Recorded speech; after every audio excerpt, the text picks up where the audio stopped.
He has a section about 10 pages long where he deals specifically with this issue of what does the righteousness of God mean in the Old Testament.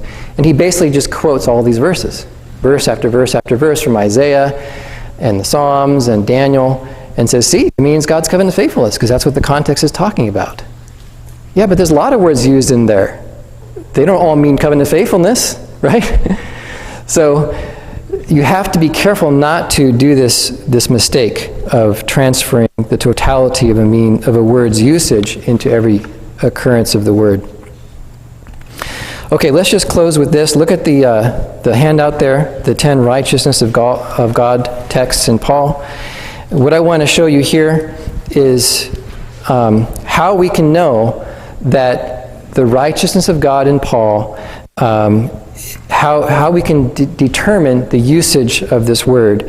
I believe that in these 10 occurrences, that 7 of them should be interpreted according to meaning number 4, that is imputed righteousness, a righteousness from God as a gift. But 3 of them have to be understood in terms of definition 1, that is God's justice.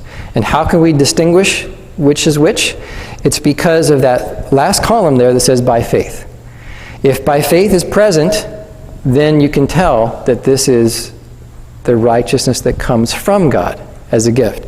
If by faith is absent, then you can tell that this is distributive justice.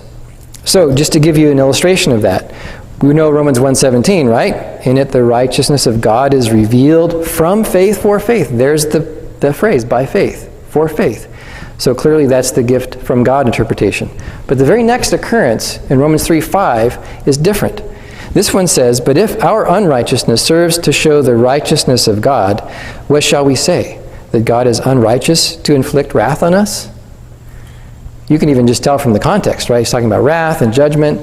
But there's no by faith qualifier there. So this is one of those 3 cases where the righteousness of God in Paul is being used to mean God's distributive justice.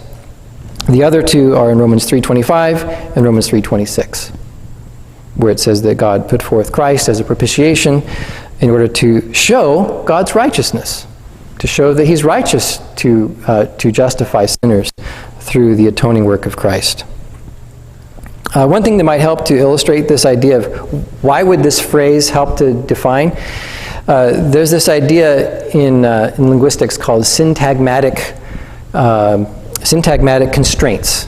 It just means, it's a fancy term for the context, but specifically the actual context of the words in that sentence. So sometimes we say, how do you know what something means? Look at the context. But what does context mean? Context could be the whole book. Context could be the whole chapter. Context could even be the culture of the day, right? The Greco-Roman culture.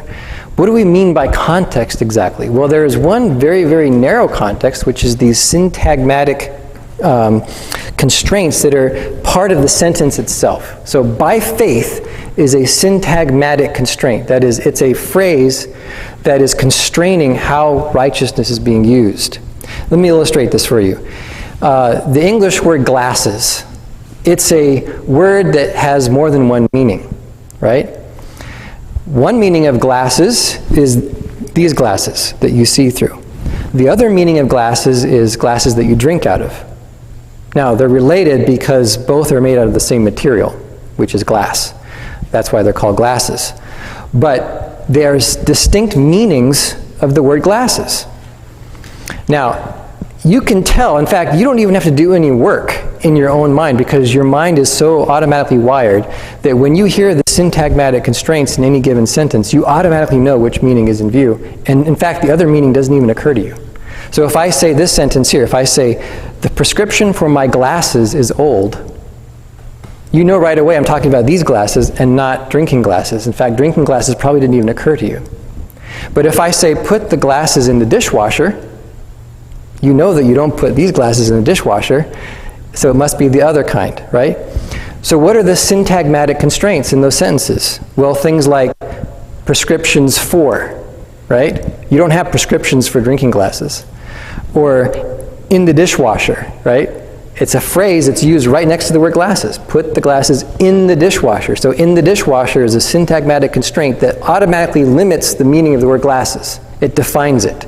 It constrains it. That's what by faith is. By faith is a constrainer that delimits the meaning of the word righteousness. So for example, Romans 3:21 and 22, the third and the fourth instance. But now the righteousness of God has been manifested apart from the law, although the law and the prophets bear witness to it, the righteousness of God through faith in Jesus Christ for all who believe. You see how that phrase, through faith in Jesus Christ, for all who believe, so it's repeated actually. The idea of faith is there twice. But you see how it's a constraint that automatically eliminates any other meaning. It eliminates the two possessive genitive meanings. It can't be God's justice, because how could God's justice be manifested through faith in Jesus Christ for all who believe? It eliminates God's covenant faithfulness too.